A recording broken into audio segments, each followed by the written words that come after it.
देखो भाई, अपन को अगला टेंस दिया है प्रेजेंट कंटिन्यूअस टेंस। ठीक है, कौन सा टेंस? Present continuous tense. सबसे पहले प्रेजेंट कंटिन्यूअस जो होता है उसकी आइडेंटिफाई अपन को पता होना चाहिए। आइडेंटिफाई मतलब पहचान, आइडेंटिटी। तो बेटा प्रेजेंट कंटिन्यूअस की जो आइडेंटिफाई अपन करेंगे पहचान, वो पहचान क्या होती है? क्या होती है? हिंदी वाक्य में, हिंदी वाक्य में या हिंदी वाक्य के अंत में, वाक्य के अंत में क्या आ रहा हो बेटा? रहा है, रही है और रहे हैं।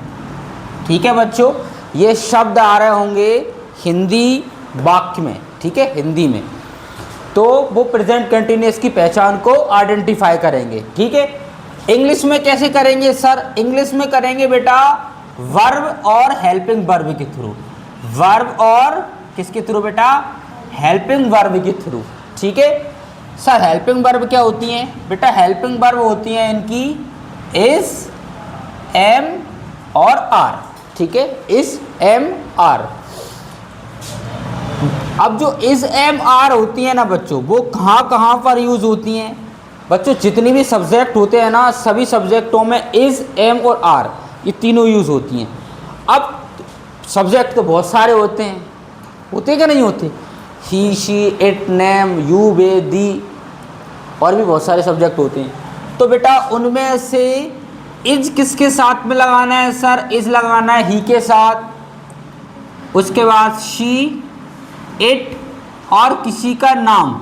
ठीक है बेटा, इन चार सब्जेक्टों के साथ में, इन चार सब्जेक्टों के साथ में आपको किसका यूज़ करना है? इज का, इस सब्जेक्ट का।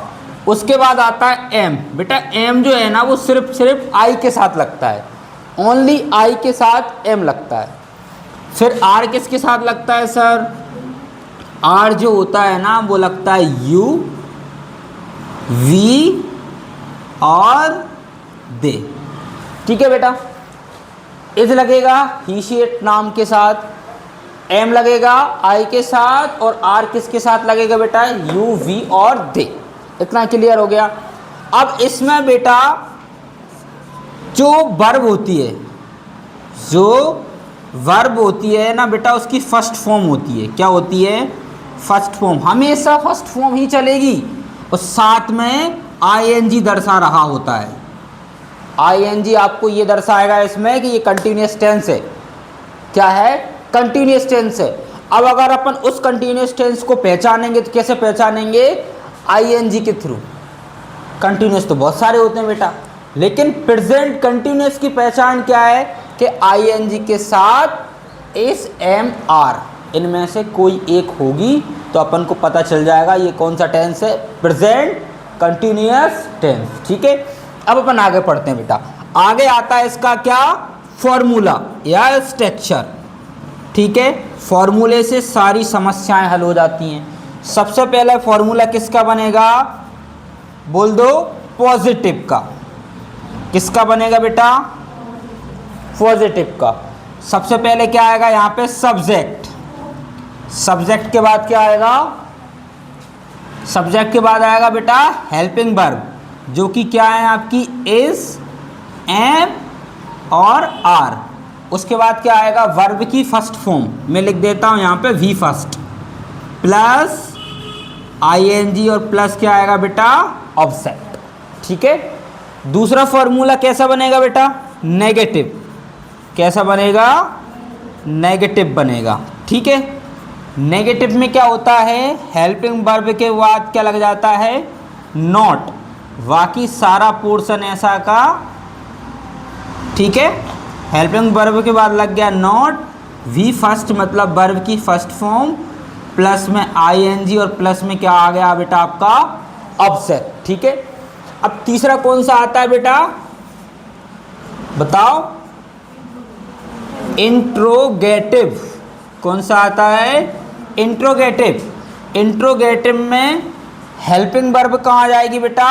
आगे। कहाँ पे आ जाएगी? आगे। कैसे आ जाएगी देखो, इज एम आर, साथ में आएगा सब्जेक्ट वर्ब की first form plus I N G plus object, तो पीछे क्या आ जाएगा बेटा, क्वेश्चन मार्क। अब इंट्रोगेटिव के बाद क्या आता है, इंट्रोनेगेटिव। क्या आता है, इंट्रो, हाँ इंट्रोनेगेटिव में क्या होता है बताओ,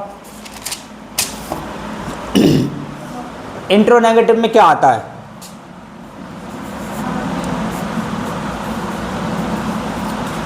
क्या चेंजेस होते हैं इंट्रोनेगेटिव में, बताओ बताओ।